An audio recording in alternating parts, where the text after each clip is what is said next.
Hey, can you talk to me, sir? He's dead. He's dead? Yeah, he's dead. I got no carotid. I mean, So A person was hit? Mm-hmm. A person was hit? Yeah. I'm sorry? I can't hear. Every morning begins like any other. People wake up, go to work, head home, or simply start another ordinary day without ever imagining that within a few hours their lives could change forever. But on April 30th, 2024, one early morning drive in Athens, Georgia, would end with a young man losing his life and another young man facing a future he never expected. It was around 3:40 a.m. when an Athens Clarke County police officer was patrolling the area. The officer heard the sound of a crash. He immediately headed toward the noise. What he found on the roadway was devastating. Lying in the street was 34-year-old Michael Jerrell Kitchen, a Madison, Georgia man who had suffered severe injuries. The officer called for emergency medical assistance, and Kitchen was rushed to a local hospital. But despite efforts to save him, his injuries were too severe. Michael Kitchen died at the hospital, and whoever had hit him was nowhere to be found. The driver had left the scene. At that moment, investigators were faced with two questions. Who was behind the wheel, and why did they leave a critically injured man lying in the road? Hey, can you talk to me, sir? I didn't see the vehicle, I heard it, and I'm on scene with the victim.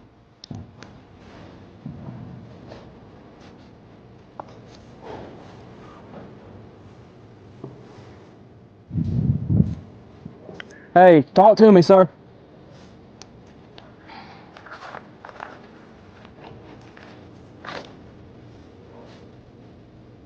I was sitting back there, I heard the bang, I came over here and he was like this.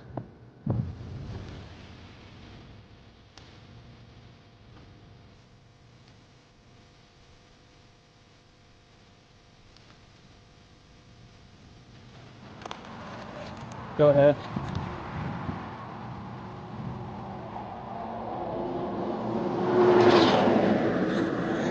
Maybe 30 seconds before I saw the guy.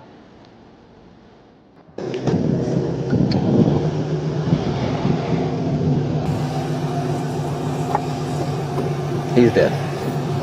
He's dead. He's dead. He's dead? Yeah, he's dead. I got no carotid. I mean, by all means, y'all want to hook him up, check him. But I'm fairly confident he's dead. I've seen no breathing, no motion, and I was digging in trying to find any type of carotid pulse or anything like that. How long would you find him? It's been probably 3 minutes now. Yeah, he was very warm, but like the officer heard it happen. The officer heard it happen and then came up here and checked it. So he's, with the time frame, he shouldn't be cold. Where is he bleeding from? I think it's all from his head and his nose. There's definitely. Where you're at. Yeah, you're good. Poorly? Like from his nose? Yeah. I'm sorry, you said how long ago you found him? It's probably been within 5 minutes right now.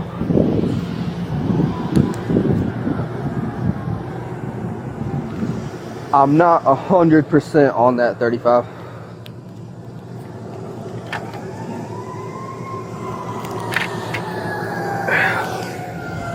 I believe it's going to be passenger side from what I'm seeing though.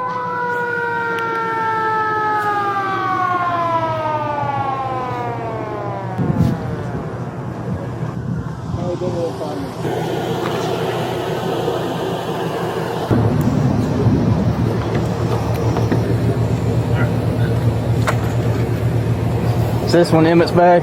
Or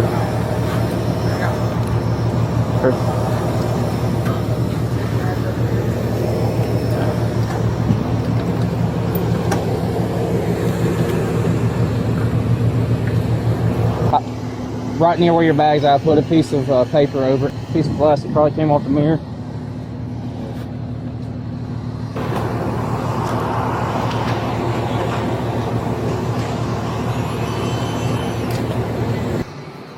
what are you looking Make sure this wall or nothing got knocked into that. I think he got hit down there where his shoes are, didn't he? He either got hit where his shoes are, more than likely he got hit where his shoes are, or he got hit where that 4-out block is, but nothing's going to get knocked into that. Okay. If you just want to stand by, see if the hospital recognizes him or if there's actually something in his pockets. I didn't really do a good search or anything yet. Police began working quickly to identify the vehicle and its driver. Their investigation eventually led them to 21-year-old Benhur Tesfai, a University of Georgia student from Lilburn. But before officers would come face-to-face with Tesfai, they first encountered someone else, his mother. When officers arrived at an apartment complex and began asking questions, they obtained information about her son's vehicle. Then, as the investigation unfolded, the reality of what had happened began to sink in. The body cam captures the moment Tesfai's mother appears shocked and overwhelmed by what officers are telling her. She becomes emotional and begins crying as she realizes that her son may be involved in a deadly crash. Hello?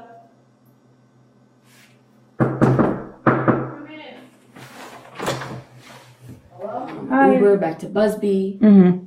Ben took us home. Okay. Yeah. Okay. So y'all didn't all No, drive. Y'all didn't all drive downtown together tonight. No. So y'all kind of met at Busby and then Ubered downtown, or Yeah. Well, no, it was the bus. It was the bus. you that took the us down. bus? Yeah. Okay. What bus goes downtown? Night at that? campus. Night campus. Yeah. Okay. It's a UGA bus that goes You want to know downtown. who, like, what was hit? I'll tell you, a person was hit. So. A person was hit? Mm-hmm. A person was hit? Yeah. Did they die? I don't know yet. I don't know anything yet. But that's why we're talking to all of y'all. I don't know yet. I don't know yet. I'm sorry? I can't hear what you're saying. Accomplice in death. Why would you be? I'm not an accomplice. I would never volunteer. Why would you be? Because I'm in the car. That doesn't make you an accomplice. It doesn't make me an accomplice, but I'm involved in the situation. You know Not what I mean? necessarily. I don't know. You being a passenger in a car doesn't mean anything. I know, but what does that mean for me? You being a passenger in a car doesn't mean anything. No, You're but- not in control of the vehicle. I know, but So- Ben is not drunk. Okay, I understand. I understand, and that's fine. Do you know who was hit? I'm sorry? Do you know who was hit? Who? No, I don't. I don't know the person's name. Is there anything else you feel like is important that happened tonight that I need to know? Terry asked Ben to take us down home. Yeah, 1521. I don't know how relevant that is, but Terry. Hold on 1 second. You need his phone number? Take some breaths for me so we can keep talking, okay? I know. My room. I see her. Take some breaths for me. Try to breathe. Don't worry about talking right now. Just try to breathe. Bed too. I work overnight, so when you're sleeping, I'm here. You have to go to bed too. Yeah. I'll leave at 6 in the morning. That's when I go home. Isn't it almost 6 in the morning? It's 4:30 right now. You don't need to worry about me. Okay? Do you need any help with anything? No. Do you want me to be here? No. Okay. I'm gonna let you chill. You take your shower. Try to get yourself regulated and get some clothes on, okay? I probably will be back to talk to you a little bit. Okay. But I think probably more just to update you on what's going on versus having another conversation. Does that make sense? Okay. Okay. All right. You just try to calm yourself and do whatever you need to do to relax, okay? Can you do that? Yeah. Okay. Is that Terry too? Terry's outside talking to some of the other officers, but yeah. All right. But the investigation wasn't over. Soon afterward, officers finally came face to face with Tesfai. His sister was also present and had reportedly been in the vehicle with him. Good. What's going on? So I was driving back from my friend's dorm, and something hit my car. And I think it was a deer because the deer hit the left side of my car again. And I just wanted, I don't know protocol or anything like that, so I just wanted to call in to make sure everything was good. Okay. So definitely wasn't a deer that you hit. It wasn't? No. Can I ask why you didn't stop when you hit the deer? What you Honestly, thought was a deer? I was just concerned and I didn't, there's a lot of things going through my mind. And I just didn't understand. Walk me through what was going through your mind. So I heard something hit and the windshield broke. I kept driving. A deer hit the left side of my car. I didn't know what was going on. I wasn't at an intersection or anything, so I didn't know if it was a person or anything. That is why I called in. And I just wanted to make sure, like, I didn't know what was going on. So I just wanted to make sure everything was fine. But I did, a deer did hit the left side of my road again, so I just wanted to make sure everything was okay. What do you mean the deer hit your left side again? Like, when I was driving, the deer hit the left side of my car again. Where? I was just driving and the 20-second slicker hit, and I didn't know what to do. Okay. If I'm being completely honest, I was just panicking. I didn't know what to do. You got your license with you? Yeah. Alright, go with them to the car, get your license. To get an accurate account of what happened, officers separated them and began questioning them individually. Tesfai eventually contacted authorities and claimed that he initially believed he had hit a deer or a log. Okay. So where were you sitting in the car? I was in the seat, Rochelle. I'm sorry, Rochelle. Right behind the drivers. And who is he to you? Friend, boyfriend, friend. Okay, let's do this. You come sit over here on the. There were four, yeah, and 4 in the car. Officer Cornelius is going to talk to you. So there's 4 in the car. You, him, one more in there. And then another, his name is Bryce. He lives, it's on like this connections, but it's like you have to drive to. Do y'all have his Which number? I don't have his number. I think, Which apartment is it? I don't know the number. So when you guys dropped him off, which building was it? I don't remember. I don't know, like, I've only lived here a couple months, but it's, when you exit out the exit that's closest to here, and you drive straight, it's in that mini complex. Okay, do you know Bryce's last name? McAllister. McAllister? Yes, sir. Where was Bryce sitting at? Passenger. Passenger? He felt the glass on him when it shattered. Okay, and you were behind the driver? Yes, sir. What's your name? Terry Morrison.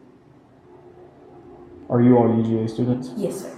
Where were you guys coming from? We're coming from our friend's apartment at Busby Hall. At Busby? Okay. Yes, sir. What's your date of birth? July 28th, 2004. Till you got home. So we were talking at our friend's house for a little bit. We get in the car, driving. Everything was normal up until point of contact with whatever hit the vehicle. Okay. None of us saw what hit the car. I didn't think he hit anything. He was driving normally in the speed limit too. Okay. And then we just hear like I thought it was the music at first, like the crash, but no, like there wasn't even any time to stop. He was just driving and it just pierced the windshield. Like there's a hole in the windshield. Yeah. I didn't see a deer. I didn't even see a person. I didn't see anything. I thought like a rock just flew up and hit the windshield. And he pulled over for a second, but like we're at the connection, like just go in there, like a safe place, because we all live here. Okay. So we told him to park. He was obviously distressed, so we said if he needs to spend the night, and that's fine. But he parked, and we said, okay, call the police, just let them know what happened, figure out the situation, and that's where we are right now. We were out, just to clarify, it was a person that we hit. It was? Yeah, it was a person. So we're out with them. Luckily, an officer was able to hear it hit and then was able to rush over there and found them. Are they okay? I don't know.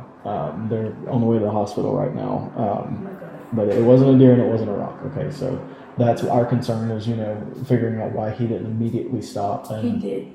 And we just told him it was us that told him to go to the connections. Okay. I'm sorry. I told him that he didn't hit a person because we didn't see anything. Okay. Lately, I've been seeing people walk on the side of the road. Yeah, they do that. Yeah, but I swear, I did not see. None of us saw anything. And it was like there was a hole in the windshield, so that's why I thought it was a rock, because I didn't think anyone would pierce a windshield. But it happens. Okay, you guys are not the first people this year to hit a person walking down the side of the road. He's just a sensitive guy, so Well, it's a serious situation. What do you think the course of action for this? So it really depends. I mean, we've got a traffic unit coming out to investigate. Okay, so if the person was walking on the road, that's on them, right? Like if they're not lit up or crossing a crosswalk, then there's no way in pitch black darkness for you guys to be able to see what's going on, right? So that's not our concern. Like our concern is we mostly just wish that you guys would have called immediately, like, hey, I don't know what we hit, we're pulled over, we don't want to go check because we feel unsafe, but we just hit something right now. Oh, that makes sense. You know what I'm saying? Instead of waiting 2 minutes, because those 2 minutes could have cost somebody their life. Again, might not be his fault, because people walking the road, they have to suffer the consequences of crossing without being in a crosswalk. I can't tell you how many times I have had to peel people off of the road because they choose to walk, not in a crosswalk. Were y'all drinking alcohol prior to driving? He's 21. He had a sip, but he wasn't intoxicated.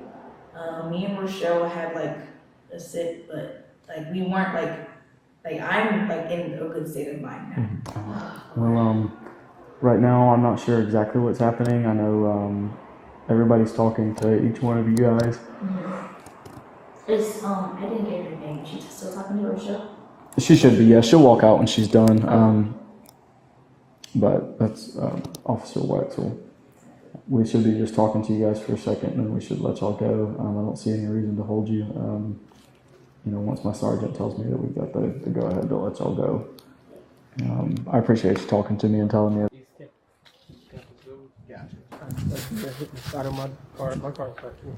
So you had how many people in the car with you? Boss? 3 people in the car. 3? Yeah. And nobody Plus you. 3 plus 2. So there's 4 of you in the car. Yeah, 4 of us in the car. So 4 of you in the car, you hit something, a deer again, keep going? Nobody said nothing to you? They did. I was asking, what should I do? Should I pull over? I was just confused. I didn't know. You said you hit something, and then the deer hit the left side of your car. Yeah. Her name is Bryce McAllister. WRYC. So all their stories pretty much match up. They were downtown at Cloud earlier, then they went over to East Campus Village and were hanging out a little on campus till they came here. This guy was driving, everybody says that. This dude was in the passenger seat. He says it happened real fast. Nobody knew what hit it. He said he thought a log or roadkill. He said the driver mentioned maybe it was a deer. He said at one point the driver said something like, "We didn't hit nobody, did we?" And everybody's like, no. The 2 girls aren't saying that anybody ever mentioned the possibility of hitting someone, but they knew they hit something. They're saying they didn't know what it was. I went and just kind of talked to him, asked him where this other guy lives. It smells to me like he's been drinking. All right. So that's kind of what we got. But officers had more questions. They inspected his vehicle. The damage told a very different story. The front end had sustained significant damage and the windshield was shattered. Investigators also learned that Tesfai had been drinking earlier that night at Cloud Bar in downtown Athens before getting behind the wheel. Officers conducted field sobriety tests, and Tesfai failed them. I was in the rightmost lane. So the slow lane? Yeah. Okay. Do you remember what it was? It happened so fast, I had no idea what it was. Kind of what took You me didn't. by. Did you think to stop and turn around? I was, if I'm being completely honest, I was just taken aback. I didn't know what happened. I just heard a loud sound. I turned to my right, and my passenger had shards of glass on him. I was just taken aback. I was talking to my passengers, and I didn't know what to do. And I just continued on. You didn't think to stop? Yeah. Yes, sir. How much alcohol have you had tonight? I took 2 shots at Cloud. 2 shots at Cloud? Yeah.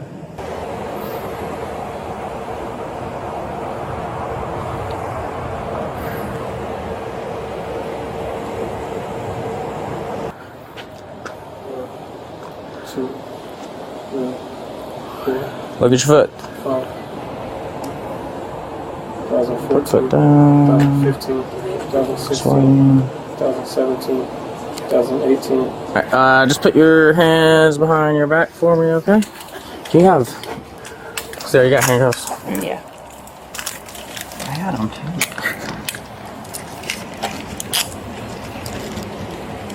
If you put your hands together, kind of like that, that's probably be most comfortable for you. And then, 22, 28. where's your car at? Mine is way down that way. Because my computer's not even working. 22, 28. So, Ben, you're being placed on arrest right now for DUI. Alright. You're 21? Yes, sir. When did you turn 21? January? Yes, sir. Alright. Suspect's over the age of 21. Alright. So I'm gonna read this thing, and then it's a voluntary yes or no. Alright? Yes, sir. The state of Georgia has conditioned your privilege to drive upon the highways of this state. Upon your submission to a state-administered chemical test of your blood, breath, urine, or other bodily substance for the purpose of determining if you are under the influence of alcohol or drugs. If you refuse this testing, your Georgia driver's license or privilege to drive on the highways of this state will be suspended for a minimum period of 1 year. Your refusal to submit to blood or urine testing may be offered into evidence against you at trial. If you submit to testing and the results indicate an alcohol concentration of 0.08 grams or more, your Georgia driver's license or privilege to drive on the highways of this state may be suspended for a minimum period of 1 year. After first submitting to the requested state test, you're entitled to additional chemical tests of your blood, breath, urine, or other bodily substance at your own expense and from qualified personnel of your own choosing. Will you submit to the state administered chemical test of your breath? Do you want to go do a breath test? Is there any way I can? I don't know anything about this. So is there any way I could just wait to talk to like someone? No. So the two choices were submit to a breath test. Yeah, it's just a breath test. And then if I do submit, it's taking the trial. And then if I don't, I can read it. I can't give you any advice or anything like that. I can just read from this card. All right. You want me to read it again? no, you can submit to a breath test. Do what? We can do a breath test. You want to go do a breath test? All right. All right. I'm gonna buckle you up, okay? Just nah, you're good. All right, buddy. Oh, where is the thing? All right. All right, we're gonna do a breath test, okay?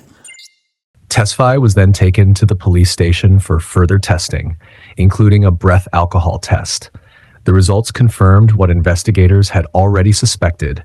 His blood alcohol level was above the legal limit. The test provided investigators with additional evidence that alcohol had played a significant role in the events leading up to the deadly crash. State test. You are entitled to additional chemical tests of your blood, breath, urine, or other bodily substance at your own expense and from qualified personnel of your own choosing. Will you submit to the state administered chemical test of your breath? I was going to ask you to read that middle part again. I didn't really catch it, so could you just read it again? Sorry. All right. Not too much to ask for. Which one in the middle? Well, I mean, could you just read it all over again? I just read it all over.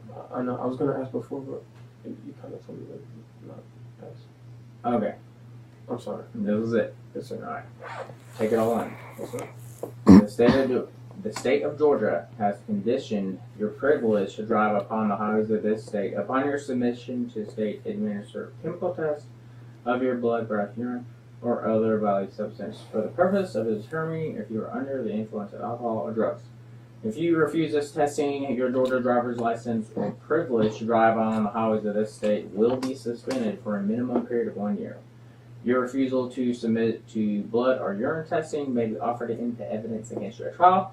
If you submit to testing and the results indicate an alcohol concentration of 0.08 grams or more, your Georgia driver's license or privilege to drive on the highways of this state may be suspended for a minimum period of 1 year. After first submitting to the requested state test, you are entitled to additional chemical tests of your blood, breath, urine, or other bodily substance at your own expense and from qualified personnel of your own choosing. Will you submit to the state administered chemical test of your breath? But what would it be based on? Like suspension? That's not a question for me, man. I think. Would he be able to answer? I'm sorry. Would he be able to answer? I don't know. There's not. So they don't give us a whole lot to be able to give you advice on this kind of stuff. Yeah, we just read from the card. We're supposed to read from the card, and that's pretty much it. We're not supposed to give you like any other advice or stuff like that, because we honestly don't know how all this is going to play out. So it's hard. But do you know what like factors and stuff would go into it? Like you can't tell me what factors would go into it. Well, the factor for this is whether or not you choose to give the test or don't I give know the I'm test. talking about But when I proceed with the test, like what factors would go into the suspension or anything like that. I don't know, man.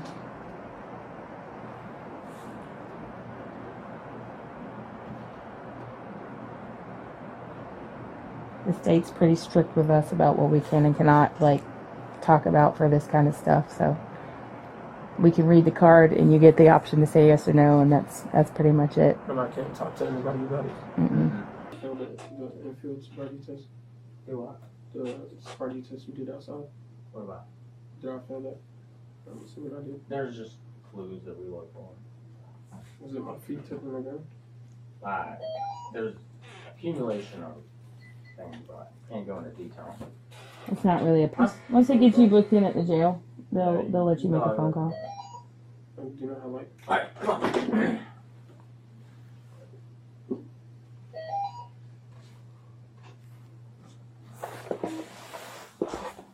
Are you blowing up a big balloon? Big balloon. Big balloon. Keep going. More. You gotta go. You gonna go? Keep going. Blow, blow, blow, blow, blow, blow, blow, blow, blow, blow, blow, blow, blow, blow, blow, blow, blow, blow. Keep going. Big balloon, bleep. Gotta keep going. Blow. More. Keep going. More. You're gonna do it. No, you're not. Go.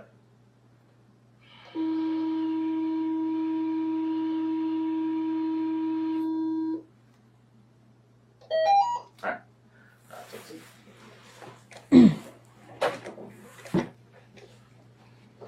Were you asking about phone calls? Just asking when I could do them. Yeah, they'll let you do it at the jail. Do you have numbers memorized? I got your phone. They'll let you take numbers out of your phone. So, I got your shades, your wallet, all that stuff. And then, when we get there, you can go through your contacts. The investigation had now taken a tragic turn. What may have started as an ordinary night out had ended with a 34-year-old man dead, a family devastated, and a 21-year-old college student facing serious criminal charges. Tesfai was arrested and charged with first-degree vehicular homicide and leaving the scene of an accident hit and run. 2 young lives were now forever changed. One ended on a dark roadway before sunrise. The other was headed behind bars, facing the consequences of a decision that could never be undone. And perhaps the hardest part of this case is that it didn't have to happen. A simple decision to never drive after drinking could have changed everything. This case leaves us with one important lesson. A few minutes behind the wheel can change an entire lifetime. Never drink and drive.